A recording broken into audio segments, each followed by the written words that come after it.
Breaking now at 6 o'clock, we have the shocking text messages that show Grand Rapids Democrat turned Republican Roy Schmidt helped cook up an elaborate scheme, a plan that would pay a man to run against him, essentially rigging the election. But despite that evidence, the prosecutor's office says Schmidt did nothing illegal. This is a major development in a story that we have been tracking for months. Good evening, everyone. Thank you for joining us. I'm Susan Shaw. And I'm Brian Sterling. Just moments ago, political reporter Rick Albin was the first to speak with Congressman Roy Schmidt, or Representative Roy Schmidt, to get his reaction. We'll hear that in just seconds. But first, we want to lay out exactly what happened. This started on May 15th, when just hours before the deadline, Schmidt, a longtime Democrat, filed as a Republican. Then, minutes later, an unknown, Matt Mojak, filed to run as a Democrat. Just 2 days later, this already started to fall apart when Mojak dropped out of the race. State police then launched an investigation, and today the Kent County prosecutors said that investigation shows a scheme between Schmidt and the Speaker of the House, Jace Bolger, was meant to undermine the election. But nonetheless, it was legal, and there will not be any charges filed against Schmidt. We also got our hands on text messages between Schmidt and Bolger. One exchange shows Bolger asking Schmidt if he had found a replacement Democrat. Schmidt says, quote, "I believe we do. We'll know this afternoon." A lot of questions out there. That's why we want to go to Rick Albin right now. He spoke with Roy Schmidt just moments ago, the first interview that Schmidt has given since this report came out today. Rick? Well, Schmidt was obviously very contrite. He took responsibility for the whole affair surrounding Mojak and talked about what the influence and input was from the Speaker of the House. But the real question going forward is, will he continue to run for this office? Should he stay in office? And in fact, I asked him that just moments ago. Should you stay in the House of Representatives? Yes. Why? I think I made a poor political decision, Rick. That might have been different if the results were different today. But I made a poor political decision. I'm serving my constituents, and I'm going to work my butt off to make it up to them, to go door to door, to explain to them. And you know, I really have had, I believe, a good record of serving people in Grand Rapids. And I hope, you know, that they can understand I made a poor political decision. I'm more than willing to admit it. I couldn't wait to admit it, and I want to move on.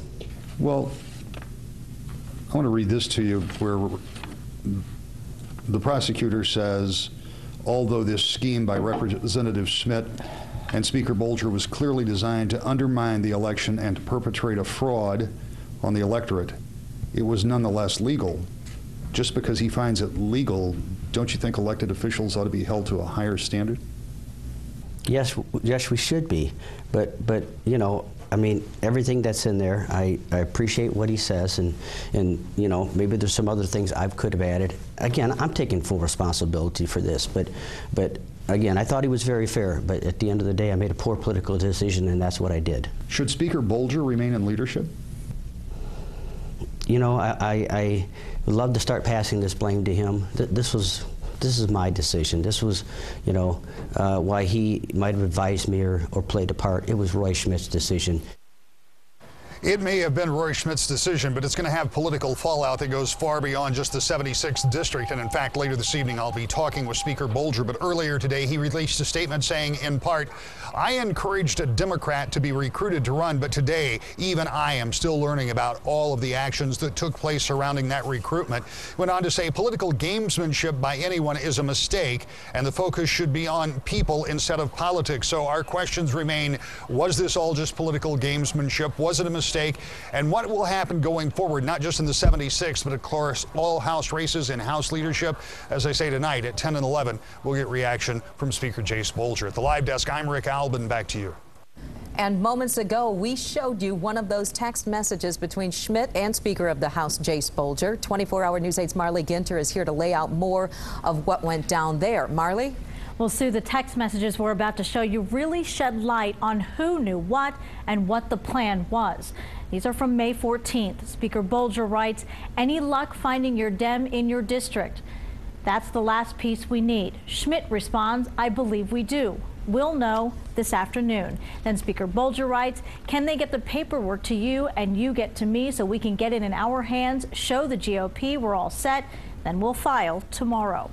Schmidt later writes, we have our man. Schmidt responds, Matthew Mojak. He will be at the Secretary of State with a new address this afternoon. The Speaker then texts, have this completed, double-checked, and notarized, bring tomorrow, and we'll be all set. This will block any games anyone could try to play, and you will be clear. Now, we have all those text messages posted right now on woodtv.com. Brian? Marley, thank you. I spoke with Prosecutor William Forsyth live on 24-Hour News 8 at 5.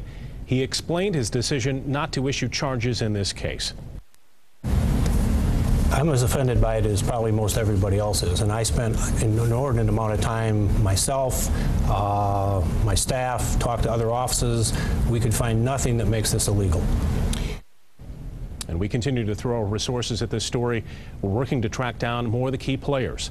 Watch for more on this story tonight at 10 o'clock on WXSP and at 11 on Wood TV 8.